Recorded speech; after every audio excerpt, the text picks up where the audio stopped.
Hi, I'm Chris Bober, Associate Broker and leader of Team Bober with Nebraska Realty.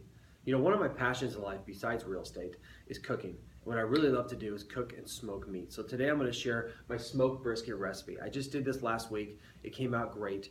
And you can read the recipe below. You can click on the link. There's a lot of details, but today I'm going to outline the major 4 steps when smoking meat. Now, I believe a good piece of meat is a 4-day process when it comes to cooking them.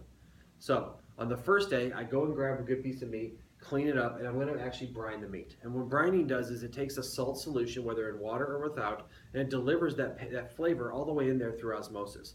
It's a great method that really does help add some flavor and add some volume in terms of water and gives you some moisture. I do that overnight. Next day I take it out and I wash it off and I rub it down with my favorite rub. And I've given you some details of the rub that I use that I would recommend, but you can use whatever you want. Just be sure not to add too much salt because you already put salt in the brine.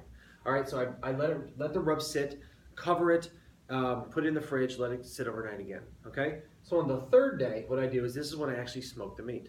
I get my Bradley smoker. I like hickory and mesquite. You can use a lot of different kind of smokes, but what I do is I put it on nice and low and slow. 200 degrees is the maximum temperature that I want the smoker to be at any point. I put it on there for a few hours and I use an internal thermometer that's wireless, and I only like to get it up to about 135 or 140 degrees at this point. I pull it out, and what I do is I let it rest, kind of cool down a little bit. As soon as I can handle it, I actually take the meat, I put it in cryovac, and I seal it. So it sucks all the air out of there, and the juices are still in there.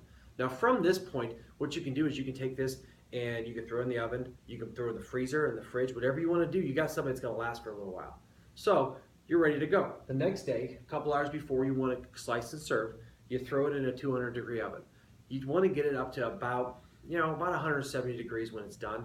I actually finish it off right in the cryovac, keeps the juices in there, works great. So let it go for a couple hours, take it out, cools down a little bit, you slice it, you serve it with some barbecue sauce, baked beans, and a bush light, and you got a heck of a meal. So if you want the details of this recipe, click on the link.